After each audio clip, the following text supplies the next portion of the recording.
Hey guys, welcome back to my channel. I want to say thank you very much for liking, sharing, commenting, subscribing, and being a part of the family. Guys, please watch the ads as they run on the video. As you know, they're very useful to me, and I want your continuous support. So I'm here again with another few questions from that are similar to the ones given on the CXC examination that was done the 27th of July. And some persons messaged me about these questions. I'm sorry for the late response. I was so caught up, but I'm here right now. So this question comes to us, guys. It's basically asking us to evaluate x cubed plus y cubed, but we're given a linear and a non-linear. So when we're solving this, guys, we have two ways of doing this. We can either figure out which two numbers do they multiply to give us 6, and which two same numbers do they add to give us 5.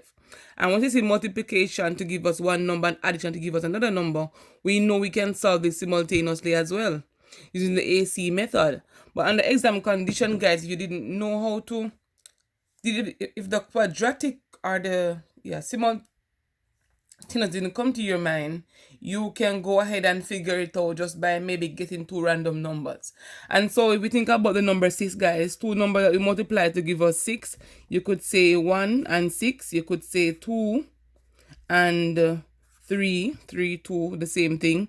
You can say -1, -6. You can say -2, -3. But we want these two numbers, guys. So what I did here was basically list the factors of 6 right here. But we want these two numbers, each of these two numbers, we add them will give us 5. And so that we see that if we should add these two numbers, we'll get 7 and put in 6.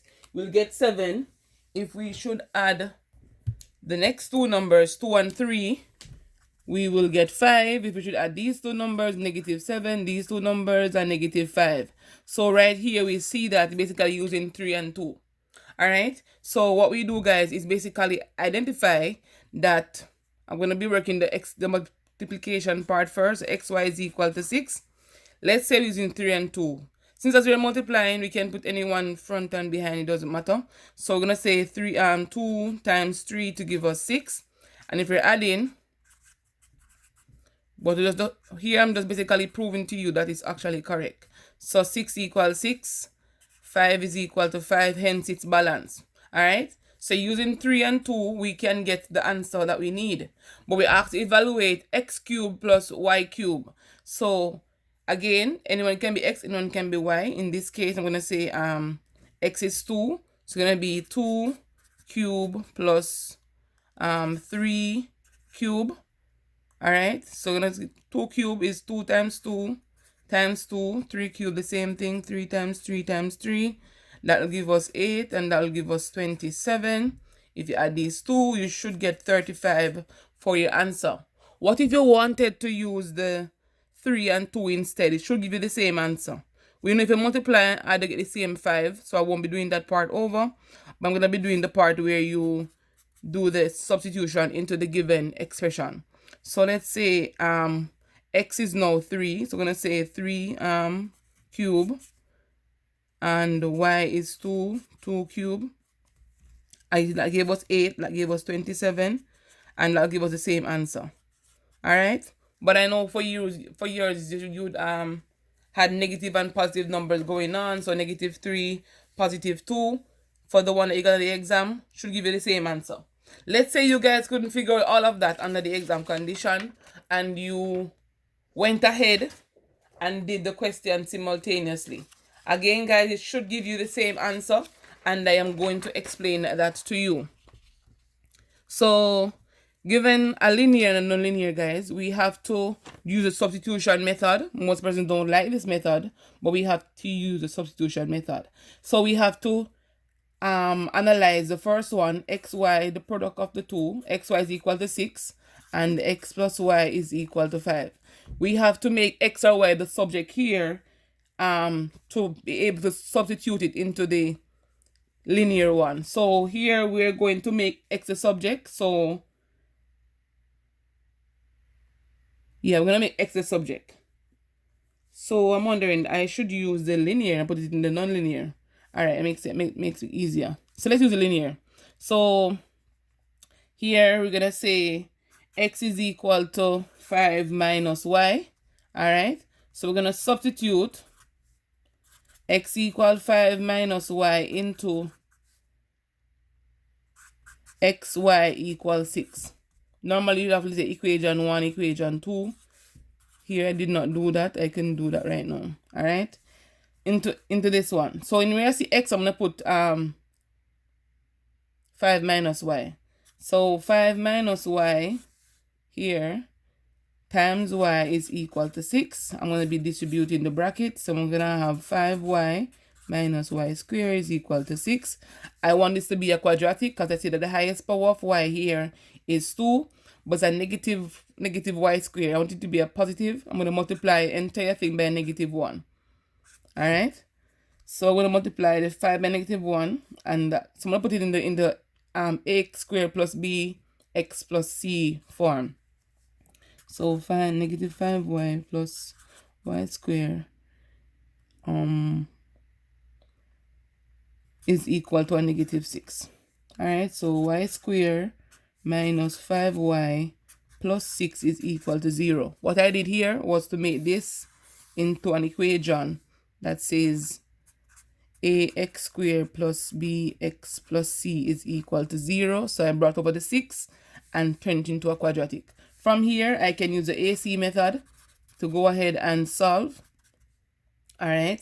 And you know, AC is going to be 1 times 6 will give us 6. So that's going to be 2 and 3 as we found on the other page. So these two numbers, when you multiply them, you get 6. But when you add them, no, negative 2, negative 2, negative 3, yeah. When you add them, you will get a negative 5. Now we're going to be replacing them. But I taught you guys a shortcut method. So I'm going to use the shortcut method right here. So I'm going to have my 2 binomial at the end. And now we are working with y. So the factors I have are negative 2 and a negative 3. And it's an equation. So I'm going to be solving using the AB, the product property that says a times b is equal to 0. Therefore, a equals 0 and b is equal to 0.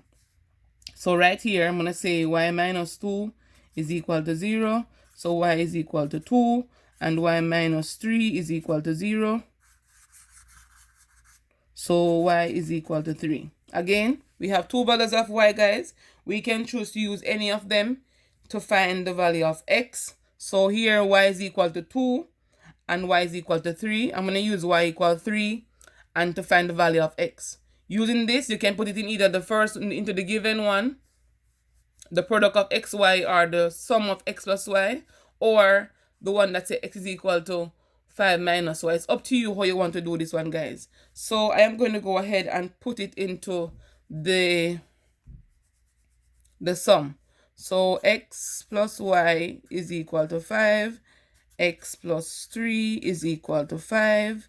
X is equal to 5 minus 3. So x is equal to 2. And having this, guys, we want to find, so we know the value of x, know the value of y. Now we need to know what is x cubed plus y cubed. And I showed you earlier that it should give you the same answer if you worked it quadratically or just by figuring out how or what two numbers to use to get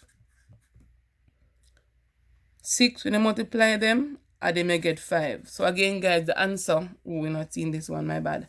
So the answer for this one, guys, is also 35. All right, so you have two ways of doing this. But in the exam condition, guys, I would prefer to choose this method. All right, but I did this method so persons who ask about the quadratic method have an idea of what I did and how they could have done the question. All right, this question comes to us from similar to the table that you guys got, but instead of the probability being fraction, they gave it here as decimal, and this again, my bad, was a problem for most students. So they say the participant was chosen from at random. What is the probability that they dislike the new paint? So we have a table here, a two-way table showing number of children and adults and who like new paint and who dislike new paint. So the total here, guys, is 100. All right. So the person was chosen at random. They didn't say from where. So you need to assume that it's from the entire sample. All right. So already we know our denominators, the sample space, or the denominator is going to be 100. All right. So they say what probability that they dislike new paint. They didn't say children or adults, they just say everybody dislike new paint. So dislike new paint would be the column frequency right here, and the total here is basically 36. You may have seen 32 on your paper, but just transfer the knowledge to this question. So 36 over 100 is the same as writing as a decimal. You see, it's going to be 0.36. All right. So you may have seen 32 over 100 for yours. So it'll be 0.32. All right, guys. And so the answer for this one would be C, 36 over 100.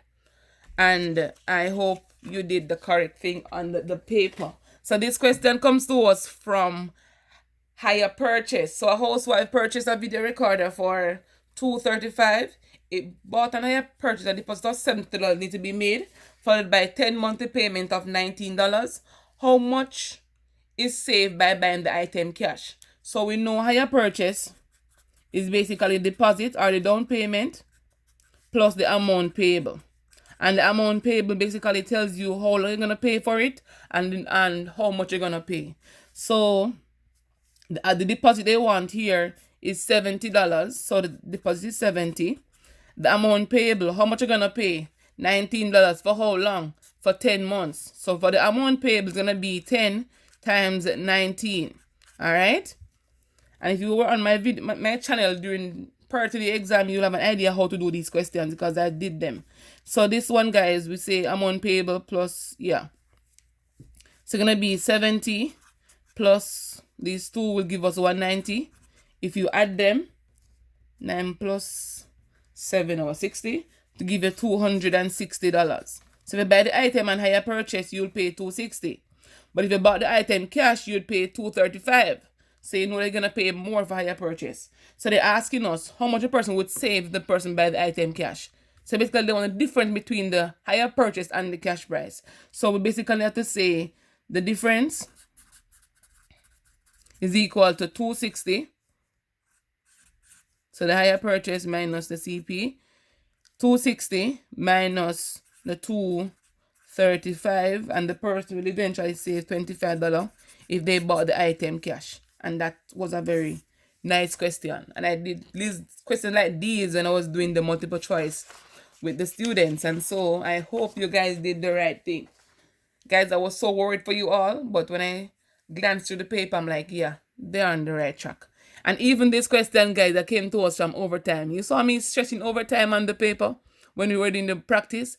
I hope you guys did the right thing. So at a factory, an employee is paid $9 per hour for a basic week of 40 hours. All right. So Mr. Riley earned a gross wage of $450 if overtime was paid twice his regular pay. Determine how many hours Mr. Riley worked overtime. So right here, guys, we know that we were given his gross. We were given his hourly rate. We were given his basic week of 40. All right. So we know gross here would be the basic wage plus the overtime. All right. And for this, guys, we were given the gross or the gross wage. Let me put gross wage. All right. So we know his basic would be the $9 times the 40 hours because you need to know how much you work for a particular week. So basic wage is equal to 9 times 40, and that will give us $360. So we know his basic wage should be $360 for that particular week. His gross wage was given to us as $450. All right. So we need to know what was his overtime pay. Okay, so we can say gross minus basic wage is equal to overtime. How did I get this? I basically subtract basic wage from both sides to make overtime this subject or solve for overtime. So we know gross was $450 and the basic was $360, as I found it here. So the overtime pay he would be receiving is what, 90? Is $90. Cool? So $90 get me overtime pay. But the question they ask is how many hours did the person work overtime? So to find that, guys, you basically need to understand that once they say he gets twice his regular pay, so his overtime rate, and you guys know I give you everything in detail, so forgive me. His overtime is twice. So if his normal pay was $9, all right, for the hour, for overtime he's paid twice this money. So you can say 2 times 9 to give you 18, or you can say 9 plus 9. And I see him 18 you get for your money. So overtime per hour, he's getting $18. All right, so $18 per hour for overtime. So if we know that the overtime, bring the paper up a little. If we know that the overtime wage amounts to $90 and he got $18 per hour, to know how many hours he worked, you have to say 90 divided by 18, and that should give you 5 hours. You need to know to simplify these fractions, and it'll give you 5 hours. And so 5 hours he worked overtime. If you don't believe this answer, you can go ahead and say 18 times 5, then you should get 90. All right, and you see that it's indeed correct. So guys, I hope you did well on your exam. Now it's time to focus on different things, but it doesn't pain to do a little reflection and to see what you could have done better, even though it's going to be eating your brain out and you're going to be having bad nights and stuff like that. But you have to get over these things, guys. So thank you very much for watching. Remember to like, share, comment, subscribe, and turn on your post notification bell. And please, guys, watch my ads. Don't skip them out. All right? Thank you very much, and I'll see you on the next video.